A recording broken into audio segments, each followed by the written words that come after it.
What's up, guys? Welcome back to my channel. It's time for another episode of Weekend Watch. This is where I let you know how movies are performing at the box office, but I also let you know what new films are coming out to theaters this coming weekend, but also on streaming, so you can decide for yourselves if you want to go out or if you'd rather stay in. In no surprise whatsoever, Disney's Jungle Cruise managed to go to the top of the box office at #1. So I'm going to break these numbers down for you because for a second time, we have Disney Plus Premier Access revenue numbers. So Jungle Cruise brought in this past weekend $34 million domestically. Not too bad. I kind of expected a little bit more.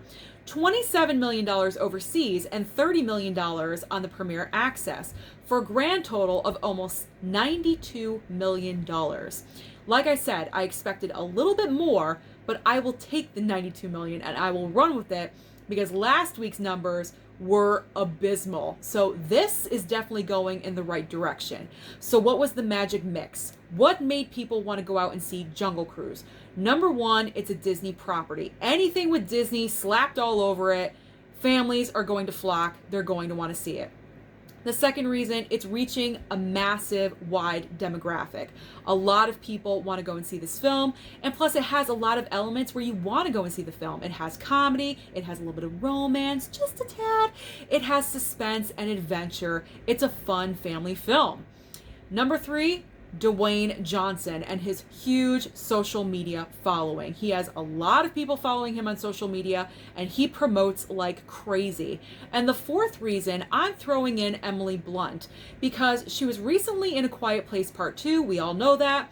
And a few weeks ago, it went on to Paramount Plus, and I'm thinking that people that watched that movie had Emily Blunt fresh in their mind, and they're saying, hey, let's go and see that new Emily Blunt movie, Jungle Cruise. So all of those elements made Jungle Cruise the #1 movie, and I'm happy we are back going in the right direction.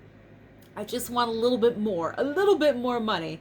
In the second and third spot, number 2 spot, surprisingly enough, is The Green Knight. And I say surprisingly because I wasn't hearing the best things about this movie. I was hearing that it was marketed a certain way and people going to see the movie were actually surprised with it and were walking out of theaters. I was seeing this numerous times over on Twitter, so that is not a good sign. I think it's going to open and then it's just going to drop like crazy. So it made $6.78 million.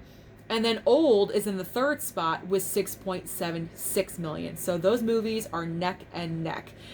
Coming in at number 4 is ScarJo. Despite having this lawsuit with Disney that I'm not going to comment on, she is hanging in there in the 4th spot with $6.4 million. You gotta love the ScarJo. You gotta love her. She's hanging in there. She really is. All right, let's move on to what is opening up in theaters this coming weekend.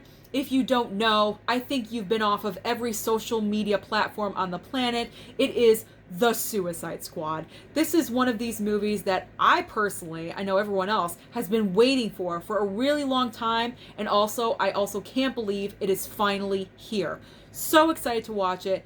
James Gunn, it's getting nothing but fantastic reviews. I think it has a 96% on Rotten Tomatoes, which is the highest rating for a DC film so far. So I'm very positive about this. I'm definitely going to see it opening weekend on the biggest screen possible on my Dolby because that's where I like to go and experience every big movie that is coming out. But if you don't want to go out, it is also simultaneously day and date release on HBO Max. So if you want to stay home, you can watch it there as well. But in case The Suicide Squad is not your thing, not your cup of tea, I get it. We do have some streaming options for you.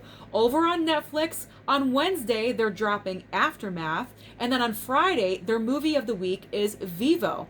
Finally, over on Amazon Prime, we have a documentary called Val about Val Kilmer. His life, he's been taping stuff this entire time.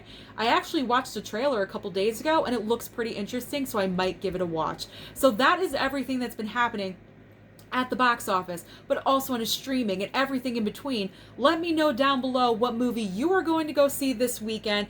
Don't forget to like and subscribe, and I'll see you next time.